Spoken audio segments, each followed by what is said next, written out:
السلام عليكم ورحمة الله وبركاته. الحمد لله رب العالمين، والصلاة والسلام على رسوله الأمين. أما بعد، أعوذ بالله من الشيطان الرجيم. بسم الله الرحمن الرحيم. يا أيها الذين آمنوا اتقوا الله حق تقاته ولا تموتن إلا وأنتم مسلمون. يا أيها الناس اتقوا ربكم الذي خلقكم من نفس واحدة وخلق منها زوجها وبث منهما رجالا كثيرا ونساء واتقوا الله الذي تساءلون به والأرحام إن الله كان عليكم رقيبا. يا أيها الذين آمنوا اتقوا الله وقولوا قولا سديدا يصلح لكم أعمالكم ويغفر لكم ذنوبكم ومن يطع الله ورسوله فقد فاز فوزا عظيما. قال الله سبحانه وتعالى: يا أيها الناس اتقوا ربكم. قال الله سبحانه وتعالى: يا أيها الذين آمنوا اتقوا الله ولتنظر نفس ما قدمت لغد واتقوا الله إن الله خبير بما تعملون. محترم سامعین، معزز سامعین، تمام تعریف، ہر قسم کی بڑائی اور کبریائی اس ایک اللہ وحدہ لا شریک الہ العالمین کے لیے ہے، جو اللہ تبارک و تعالی ہم سب کا خالق، مالک اور رازق ہے۔ اس کے سوا نہ کوئی خالق ہے، نہ کوئی مالک ہے، نہ کوئی معبود ہے۔ سبحان اللہ ما عظم شانہ، سبحان اللہ و بحمدہ، سبحان اللہ العظیم۔ صلاۃ و سلام ہو اس کے بعد اللہ کے آخری نبی امام الانبیاء محمد الرسول اللہ صلی اللہ علیہ وسلم کی ذات گرامی پر، کہ جنہوں نے ہم تک اللہ کا دین پہنچایا، ہر خیر کی طرف ہماری رہنمائی فرمائی، ہر شر سے ہمیں آگاہ اور متنبہ کر دیا۔ اللہم صل علی محمد وعلی آل محمد کما صلیت علی ابراہیم وعلی آل ابراہیم انک حمید مجید۔ اللہم بارک علی محمد وعلی آل محمد کما بارکت علی ابراہیم وعلی آل ابراہیم انک حمید مجید۔ معزز سامعین، آج 4 ذی القعدہ 1441 ہجری مطابق 25 جون 2020 عیسوی فقہ کا درس، ملخص الفقہی کا درس آپ کی خدمت میں لائیو مکسلار پر پیش کیا جا رہا ہے۔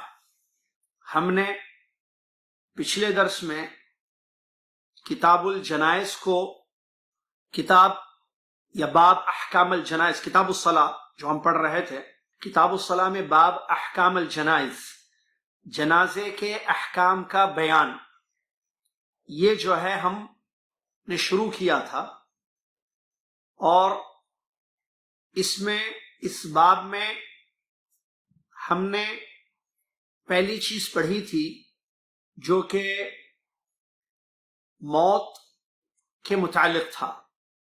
قیامت کے مراحل میں سے پہلا مرحلہ موت ہے، اور اس کے بعد تدفین، صلاۃ الجنازہ، تدفین، تکفین، صلاۃ الجنازہ، یہ سارے مسائل پیش آتے ہیں۔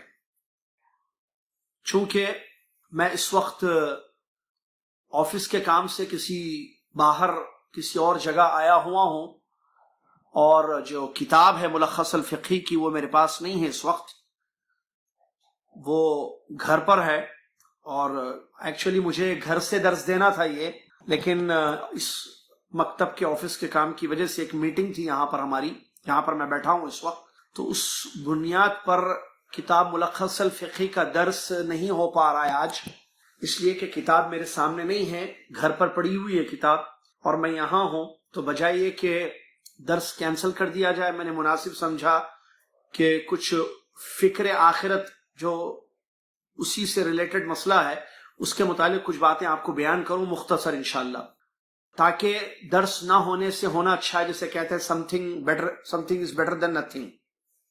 تو میں انشاءاللہ ابھی مختصر آپ کی خدمت میں یہ پیش کرنے جا رہا ہوں کہ ہم آخرت کی فکر میں زندگی گزاریں۔ دنیا اور دنیا کی تمام چیزیں فانی ہیں، جیسا کہ اللہ تبارک و تعالیٰ نے اس کی حقیقت کو دنیا کی قرآن کی بہت ساری آیتوں میں بیان کیا ہے۔ بلکہ اگر آپ قرآنی آیات میں دیکھیں جہاں دنیا کا ذکر ہے تو اللہ تعالیٰ نے آخرت کے مقابلے میں دنیا کی مذمت ہی کی ہے۔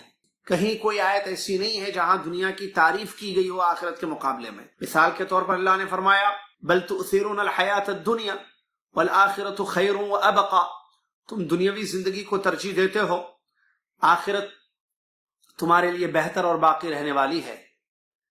انما هذه الحیات الدنیا لہو ولعب، یہ دنیاوی زندگی کھیل کود کا سامان ہے۔ تو کہیں اللہ تعالیٰ اولاد اور مال میں فخر کرنے کی چیز کو بتاتا ہے۔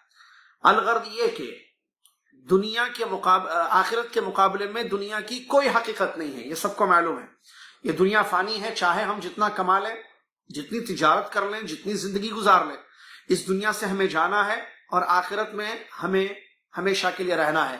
اور وہاں دو گھر ہیں، ایک جنت ایک جہنم، اصحاب الیمین اصحاب الشمال، ایک دائنے ہاتھ والے جن کو نامہ اعمال ان کے دائنے ہاتھ میں دیا جائے گا اور ان کے لیے جنت کے دروازے کھولے جائیں گے، وہ جنت میں رہیں گے، خالدین فیہا ابدا، جنتوں میں وہ ہمیشہ ہمیشہ رہیں گے۔ جہاں تک اصحاب الشمال کا معاملہ ہے، جو بائیں ہاتھ والے جن کو ان کے نامہ اعمال لیفٹ ہینڈ بائیں ہاتھ میں دیے جائیں گے، ان کے لیے جہنم کے دروازے ہیں، جو 7 دروازے کھولے جائیں گے، جہنم میں جائیں گے اور وہاں اللہ کے عذابوں میں رہیں گے۔ اللہ مجھے اور آپ کو اس سے بچا کے رکھے، آمین یا رب۔ تو دو ہی گھر ہیں، یا تو جنت یا تو دوزخ، اور اس کے لیے جو کچھ عمل کرنا ہے موت سے پہلے انسان کو عمل کرنا ہے۔ جیسے کہ یہ بات ہم سب کو معلوم ہے، اب چاہے آدمی زندگی گزارے کہیں بھی کیسے بھی، لیکن یہ بات معلوم ہونی چاہیے کہ آخرت کو نہ بھولے، موت کے بعد کی زندگی کو نہ بھولے، اور اس کے حساب و کتاب کو نہ بھولے، اور فرائض کو انجام دے، واجبات کی تکمیل ہو، سنن اور نوافل کا اہتمام کرے، حسنات کی کثرت ہو، سیئات سے گناہوں سے اپنے آپ کو بچانے کی جدوجہد کرے، کیونکہ نیکیاں ہی کام میں آنے والی ہیں قیامت کے دن۔ آخرت کی فکر ہمیں ہوگی، ہم نیکی کریں گے، کوئی بھی نیکی، تو وہی نیکی ہمیں کل قیامت کے دن فائدہ دینے والی ہے۔ بلکہ آپ جانتے ہیں کہ جنت میں جانے کے لیے اللہ کی رحمت کے بعد اگر کوئی چیز سبب ہے، ریزن ہے، ذریعہ ہے، وہ ہے اعمال صالحہ۔ اللہ نے فرمایا ادخلوا الجنت بما کنتم تعملون، تم جنت میں داخل ہو جاؤ جو تم عمل کرتے تھے۔ تو عمل کی وجہ سے جنت ملے گی، لہذا انسان عمل کرے، اور یہ عمل کرنے کے لیے دنیا کی زندگی ہے۔ ابھی جو ہم جنازے کے احکام پڑھیں گے انشاءاللہ، تو موت کے بعد تو عمل نہیں ہو سکتا ہے، آدمی مر جائے تو اس کا عمل ختم ہو جاتا ہے۔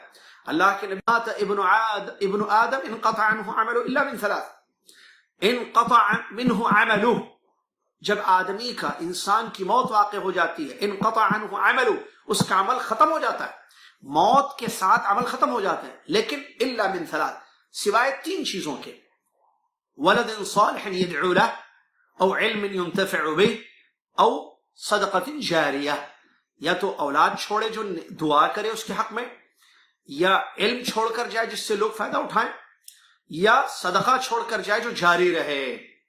یہ 3 چیزیں ہیں، لہٰذا انسان یہ بات سمجھ لے کہ اعمال ختم ہو جائیں گے جیسے آنکھ بند ہو جائے گی ہماری، سکرات کے عالم میں اگر پہنچ جائیں اس کے بعد بات ختم۔ ہم نے بتایا تھا پچھلے درس میں آپ کو کہ میت کو کلمے کی تلقین کرنی ہے، لقنوا موتاکم لا الہ الا اللہ بلا الہ الا اللہ، الحدیث کما قال۔ جو مرنے کے وقت ہوتے ہیں، سکرات کے عالم ہوتے ہیں، جان کنی کا عالم ہے، ان کی روح نکلنے والی ہے، تو وہاں بیٹھ کر، جیسا کہ میں نے بتایا تھا کہ جو حدیث کا مطلب ہے لقنوا موتاکم، جیسے کہ شیخ البانی رحمہ اللہ اور دیگر علماء نے اس کی شرح میں بیان کیا کہ وہاں آہستہ آہستہ آپ لا الہ الا اللہ لا الہ الا اللہ لا الہ الا اللہ یہ پڑھتے رہیں، تاکہ جس کی جان نکل رہی ہو، جس کی روح قبض ہو رہی ہو، تو وہ جو ہے سن کر کلمہ پڑھ لے۔ کیوں؟ اس لیے کہ یہ آخری عمل ہے، دیکھیے یہ آخری عمل ہے، اب اس کے بعد تو عمل کرنے کا موقع ہی نہیں ہے۔ اسی لیے حدیث میں کیا آیا، یعنی یہ آخری عمل بھی اگر کلمہ پڑھ لے وہ، تو اسی صورت میں اس کے لیے خیر ہے، جنت ہے انشاءاللہ۔ رسول اللہ صلی اللہ علیہ وسلم فرماتے ہیں من کان آخر کلامہ من الدنیا من کان آخر کلامہ من الدنیا لا الہ الا اللہ دخل الجنہ، جس کا دنیا سے جاتے ہوئے آخری کلام، آخری چیز لا الہ الا اللہ تھی، مطلب اس نے لا الہ الا اللہ پڑھا اور اس کی موت واقع ہو گئی تو وہ جنت میں داخل ہو جائے گا۔ یہ آخری عمل ہے، بس اس کے بعد عمل نہیں ہے۔ تو دنیا دار العمل ہے۔ میں اور آپ اس وقت جو زندہ ہیں جو کچھ کر سکتے ہیں کر لیں، نیکیاں بٹور لیں، نیکیاں جمع کر لیں۔ کیوں؟ فَمَن يَعْمَلْ مِثْقَالَ ذَرَّةٍ خَيْرًا يَرَهُ وَمَن يَعْمَلْ مِثْقَالَ ذَرَّةٍ شَرًّا يَرَهُ، جو ذرے کے برابر خیر کرے گا قیامت کے دن اس کا بدلہ اس کو دینا ہوگا، جو ذرہ کے برابر شر کرے گا قیامت کے دن اس کا بدلہ اس کے سامنے آنے والا ہے۔ تو جب ذرہ جو کہ نظر نہیں آنے والی چیز ہے، ذرہ ایسی باریک چیز کو کہتے ہیں جو نظر نہیں آتی ہے، جیسے فضا میں جو چیز اڑتی ہے ذرے ہیں وہ سب، ٹھیک ہے؟ تو اتنا بھی اگر کوئی اچھا کام کرتا ہے تو قیامت کے دن اس کا بدلہ اس کو ملے گا۔ اتنے کے برابر بھی اگر کوئی بدعملی کرتا ہے، برا عمل، تو قیامت کے دن اس کے سامنے آئے گی وہ چیز۔ تو ہم عمل کو دیکھیں کہ نیکیاں کیسے کریں، ہم چھوٹا عمل ہو بڑا عمل ہو، نیکی چھوٹی ہو نیکی بڑی ہو، یہ نہیں دیکھیں کرنا ہو تو بہت کریں گے۔ ام المؤمنین عائشہ رضی اللہ عنہ کے بارے میں کیا آتا ہے کہ ایک مرتبہ انہوں نے ایک انگور کا دانہ 1 پیس اللہ کے راستے میں خرچ کیا۔ لوگوں نے کہا کہ یا ام المؤمنین رضی اللہ عنہا، یہ کیا ہے؟ دینا ہو تو اللہ کے راستے میں فی سبیل اللہ انفاق کرنا ہو تو زیادہ کرو، یعنی زیادہ چیز کرو۔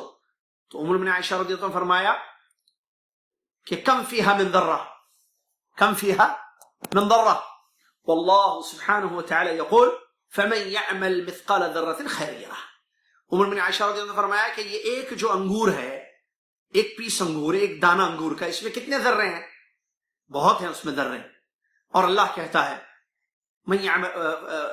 فمن یعمل مثقال ذرۃ خیر یرہ، جو ذرے کے برابر بھی خیر کرے گا کل قیامت کے دن اس کا بدلہ اس کو ملے گا۔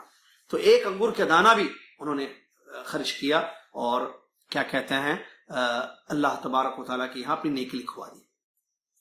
وہ حدیث بھی مجھے یاد آ رہی ہے اس وقت، جس حدیث میں اللہ کے نبی صلی اللہ علیہ وسلم نے بیان فرمایا کہ ما من احد الا سيكلمه ربه ليس بينه وبينه ترجمان، ليس بينه وبينه ترجمان، ما من احد الا سيكلمه ربه، تم میں سے ہر ایک سے اللہ رب العالمین کلام فرمائے گا، لیس بینہ و بینہ ترجمان، اس کے اور اللہ کے درمیان کوئی ترجمان ٹرانسلیٹر نہیں ہوگا، یعنی اللہ کی بات اس کو سمجھ میں آئے گی۔ تو اللہ تعالیٰ اس سے اعتراف کروائے گا گناہوں کا، فلا یری الا ما قدم، فلا یری الا ما قدم، وہی دیکھے گا جو اس نے دنیا میں عمل کیا ہے۔ دنیا میں جو کچھ کیا وہی اللہ اس کو دکھائے گا، دائیں بائیں آگے سامنے دیکھے گا جہنم کی آگ ہوگی۔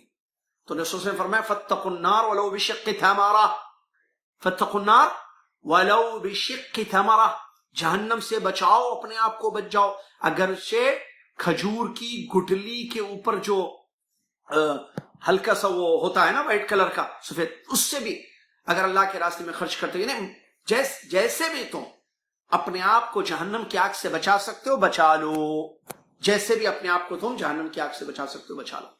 تو یہ حدیثیں ہیں جس سے ہمیں آخرت کی فکر ہونی چاہیے۔ انسان نیکیاں کرے، چھوٹی ہو بڑی ہو، کوئی بھی نیکی ہو کرے، نیکیاں جمع ہوں گی، نیکیاں زیادہ ہوں گی۔ اور جب والوزن یومئذ حق ہو، والوزن یومئذ حق، قیامت کے دن اعمال تولے جائیں گے، ترازو کی ایک زبان 2 پلڑے ہوں گے جو نبی صلی اللہ علیہ وسلم نے حدیثوں میں بیان کیا، ایک میں حسنات نیکیاں، دوسرے میں سیئات برائیاں، نیکیوں کا پلڑا بھاری ہو جائے گا۔ تو فمن ثقلت موازینہ فہو فی عیشۃ راضیہ، فمن ثقلت موازینہ فہو فی عیشۃ راضیہ ومن خفت موازینہ فامہ ہاویہ وما ادراک ما ہی نار حامیہ۔ نبی صلی اللہ علیہ وسلم نے بیان فرمایا جس کی نیکیوں کا پلڑا بھاری ہوگا اس کے لیے عیش و عشرت کی زندگی ہے۔ یہ کب بھاری ہوگا کب ہوگا نیکیوں کا پلڑا بھاری؟ جب اس میں حسنات زیادہ ہوں گے، نیکیاں زیادہ ہوں گے۔ ومن خفت موازینہ فامہ ہاویہ وما ادراک ما ہی نار حامیہ، جس کی نیکیوں کا پلڑا ہلکا ہو گیا، مطلب نیکیاں کم تھی، اس کے سیئات اور معاصی زیادہ تھے، گناہ زیادہ تھے، تو ایسی صورت میں وہ جہنم کی آگ میں جائے گا جو دہکتی ہوئی آگ ہوگی۔ بتانے کا مقصد میرا یہ ہے کہ یہ آخرت کے بارے میں ہمیں بیان کیا گیا قرآن آیات، لہٰذا انسان فکر کرے اس دنیاوی زندگی میں جو دار العمل ہے، سانس ختم ہونے تک، مرنے تک، موت آنے تک ہم عمل کر سکتے ہیں، عمل کریں۔ اور میں اور آپ اچھی طریقے سے جانتے ہیں اللہ رب العالمین کا یہ فضل، رحمت، کرم یہ ہے کہ اگر ہم نیکی کا ارادہ کر لیں صرف، تو اللہ عز و جل ہمارے لیے ایک نیکی لکھوا دیتا ہے۔ اگر نیکی کر گزرتے ہیں تو پھر اس کا اجر 10 سے لے کر 700 تک اللہ کے یہاں ملتا ہے۔ رسول اللہ صلی اللہ علیہ وسلم نے فرمایا من ہم بحسنہ فلم يعملها من ہم بحسنہ فلم يعملها کتبت له حسنہ۔ اللہ اکبر۔ جس نے نیکی کا ارادہ کر لیا لیکن نیکی اس نے، تو اللہ تبارک و تعالیٰ اس کے لیے ایک نیکی لکھ دیتا ہے۔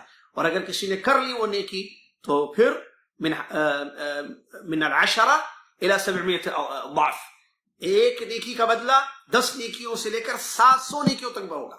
سبحان اللہ، 1 سے 10 سے 700، جیسا کہ اللہ نے فرمایا من جاء بالحسنة فله 10 امثالها ومن جاء بالسيئة فلا يجزى الا مثلها۔ اگر ایک نیکی کوئی کرے گا تو 10 نیکیوں کے برابر اس کو بدلہ ملے گا، اور اگر ایک گناہ کوئی کرتا ہے تو اسی کے مثل اس کو سزا دی جائے گی۔ یہ اللہ کا کرم ہے، یہ رحمت ہے دین میں، سبحان اللہ۔ لہٰذا ہم جو ہے نیکیاں زیادہ سے زیادہ کریں۔ ہماری ایک نیکی 10 کے برابر ہے بھائی، 10 سے بھی بڑھ کر 700 اخلاص کے اعتبار سے۔ جتنا اخلاص ہوگا دل میں نیکی کرتے وقت، اللہ تعالیٰ ہمیں بدلے دیتے جائے گا، دیتے جائے گا، دیتے جائے گا۔ لہٰذا کیوں چھوڑیں، صبح شام کریں۔ ابھی دیکھیے رمضان کے روزے، اس کے بعد 6 شوال کا مہینہ ابھی پرسوں ختم ہوا ہے، 6 روزے رکھے بہت سارے لوگوں نے، اللہ قبول فرمائے۔ تو رمضان کے روزے 30 روزے، 6 روزے 6، 360 سال بھر کے روزوں کا اجر سبحان اللہ اللہ تعالیٰ کے یہاں ملے گا۔ لہٰذا انسان اس کی فکر کرے، کیوں جب اتنا خیر ہے ہمارے دین میں، اور ابواب الخیر مفتوحہ جیسا کہتے ہیں، خیر کے راستے کھلے ہوئے ہیں، کرو جو نیکیاں کر سکتے ہیں آپ۔ نمازیں جتنی چاہے پڑھو، حد 2 رکعت پر آپ کو اجر ملے گا۔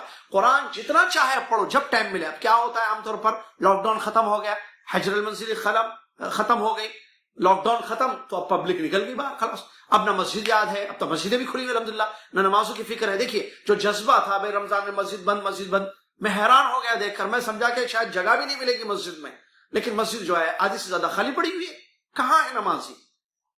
فرض نماز کی ہم بات کر رہے ہیں، گھروں میں پڑھنا تو نہیں ہے نا، تو کیوں پھر نمازوں سے دوری ہے؟ یہ تو فرائض ہے جس کی پوچھ ہے کل قیامت کے دن۔ ہم تو کہہ رہے ہیں کہ بھائی جنت کے لیے انسان فرض کے علاوہ نیکیاں زیادہ کرے، فرائض تو ہے ہی ہے، اس کی تو پوچھ ہے، حساب ہے، اللہ عز و جل کے یہاں حساب دینا ہے ہمیں۔ لیکن سوال یہ پیدا ہوتا ہے کہ ہم فرائض کے علاوہ نوافل کیوں نہ کریں؟ کیونکہ نیکیاں بڑھیں گی تب تو نیکیاں زیادہ ہوں گی، تب تو جنت کی امید رہے گی۔ حالت ہماری پتہ نہیں، گناہ ہمارے زندگی میں کتنے ہوئے ہیں، کتنی برائیاں ہم سے ہوئی ہیں، کتنی سیئات ہم سے ہوئی ہیں، ہمیں یاد ہی نہیں ہے، اور نہ توبہ کی فکر ہے، استغفار کی، اور نہ نیکیاں زیادہ کر رہے ہیں۔ دیکھیے گناہ بہت ہوئے ہیں، توبہ نہیں ہوئی ہے، اور نیکیاں کم ہیں۔ اب بتائیے کیا امید لے کر جائے گا انسان اللہ کے پاس؟ جانا ہے نا ہمارے پاس اللہ تعالیٰ کے یہاں، کیا امید لے کر جائیں گے؟ کب موت آ جائے نہیں پتا۔ بھائی کورونا سے بچا تو کیا موت سے بچے گا؟ الحمدللہ اللہ بچا کے رکھے، اور جو کورونا وائرس میں مبتلا ہیں اللہ ان کو شفا کاملہ عاجلہ عطا فرمائے۔ تو کوشچن ہی، سوال یہ ہے، اگر کوئی کورونا سے بچ جائے کیا وہ موت سے بھی بچے گا؟ نہ۔ کل نفس ذائقۃ الموت وانما توفون اجورکم یوم القیامہ فمن زحزح عن النار وادخل الجنة فقد فاز وما للظالمین من انصار۔ ہر ایک کو موت کا مزہ چکھنا ہے، ہر ایک کو، کل نفس ذائقۃ الموت وانما توفون اجورکم یوم القیامہ، قیامت کے دن تمہیں تمہارا اجر ملے گا۔ لہٰذا یہ حقیقتیں ہیں، ہمیں سمجھنا چاہیے، ہمیں غور کرنا چاہیے۔ بہرحال اس مختصر سے درس میں نے یہی مناسب سمجھا، چونکہ میں میٹنگ کے لیے آیا ہوں کہ طلاتا میں ہوں اس وقت میں، تو بہرحال میں نے یہی مناسب سمجھا کہ تھوڑا سا یاد دلا دوں، اور اس درس میں کہ بھائی آخرت کے لیے عمل کریں، بھائی ہم سب عمل کریں جتنا ہو سکے، جتنا ہو سکے۔ وَأَلَّيْسَ لِلْإِنسَانِ إِلَّا مَا سَعَى وَأَنَّ سَعْيَهُ سَوْفَ يُرَىٰ۔ وَأَلَّيْسَ لِلْإِنسَانِ، یہ اللہ کا کلام ہے، اللہ کہہ رہا ہے وَأَلَّيْسَ لِلْإِنسَانِ إِلَّا مَا سَعَى، انسان کے لیے وہ ہے جو اس نے کوشش کی، محنت کی۔ وَأَنَّ سَعْيَهُ سَوْفَ يُرَىٰ، اور اپنی کوشش کو قیامت کے دن دیکھے گا جو آپ کوشش کرتے ہیں، میں اور آپ جتنی محنت کرتے ہیں دین میں نیکی کے لیے، وہ اللہ تبارک و تعالیٰ جو ہے کل قیامت کے دن ہمارے سامنے دکھائے گا. جتنی کوشش، کوئی زیادہ کرتا ہے کوئی کم کرتا ہے، لہٰذا زیادہ کریں گے تو فائدہ ہوگا، کم کریں گے تو پچھتاوا ہوگا، اور وہاں سے کہیں گے یا لیتنی قدمت لحیاتی. یا لیت شروع ہو جائے گا. جیسا کہ کل میں مسجد سدیس میں جو ہے عشاء پڑھ رہا تھا، یا ہاں کل میں نے عشاء کی نماز وہاں پڑھی، تو یہ انہی آیتوں کی تلاوت کرتے. یہی وہی آیت ہے جس میں یا لیتا، یا ہے کاش، قدمت لحیاتی، میں نے اپنی زندگی کے لیے کچھ کیا ہوتا، میں نے اپنی زندگی کے لیے کچھ کیا ہوتا. تو جب زندگی تھی تب کیوں نہیں کیے؟ اب یا لیتا کسی کام کا نہیں ہوگا. یا لیتنی قدمت، یا لیتنی لم اتخذ فلان خلیلا لقد اضلنی من الذکر بعد اذ جاءنی. اگر آیتیں ہیں، کاش کہ میں نے اس کو دوست نہ بنایا ہوتا جس نے مجھے گمراہ کر دیا خیر سے، کاش میں نے یہ کیا. یہ کاش کسی کام کا نہیں ہوگا کل قیامت کے دن. آج دنیا کی زندگی میں عمل کریں. اللہ نے فرمایا آیت یا ایھا الذین آمنوا اتقوا اللہ ولتنظر نفس ما قدمت لغد واتقوا اللہ ان اللہ خبیر بما تعملون. اے ایمان والو، اللہ سے ڈرو، کل قیامت کے دن کے لیے تم نے کیا بھیجا اس کو دیکھ لو، اور اللہ سے ڈرتے رہو. یقیناً اللہ کو تمہارے تمام اعمال کی خبر ہے. اللہ سے دعا ہے کہ اللہ تعالیٰ مجھے اور آپ کو اور دنیا کے تمام مسلمانوں کو اس بات کی توفیق دے کہ ہم آخرت کی فکر کریں، نیک عمل کریں، اللہ کے یہاں کو اپنا نیک اعمال لے کر جائیں، کثرت کے ساتھ نیک اعمال لے کر جائیں، اور جو گناہ ہوئے ہیں ان سے توبہ کر لیں، معافی مانگ لیں، اور موت کے بعد کی زندگی کے لیے کچھ محنت کریں، اور اللہ تعالیٰ ہم سے راضی ہو، ہمارے اعمال کو قبول فرمائیں. انشاءاللہ سلسلہ جاری ہے. آئندہ درس میں انشاءاللہ احکام الجنائز کی جو باقی پوائنٹس ہیں بڑے اہم، ان کو ہم انشاءاللہ پڑھیں گے. جزاکم اللہ خیر، بارک اللہ فیک. اللہ تعالیٰ ہم سب کو اپنے حفظ و امان میں رکھے. آمین. وآخر دعوانا الحمدللہ رب العالمین، والسلام علیکم ورحمۃ اللہ وبرکاتہ. کفارۃ المجلس: سبحانک اللہم وبحمدک، اشہد ان لا الہ الا انت، استغفرک واتوب الیک.